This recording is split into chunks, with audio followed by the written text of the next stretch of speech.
Nagulat ang mga netizens sa post ni Yen sa kanyang Twitter account dahil tila patama ito sa kanyang boyfriend na si Paulo Contis. Kalat na kasi sa social media na may bagong pinupormahan si Paulo Contis, walang iba kundi ang co-host nito sa Itbulaga na si Ara San Agustin.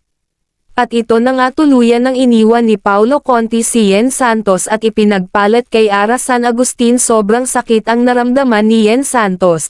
Ayon sa kanya sobrang dami ng isinakripisyo niya kay Paulo noon.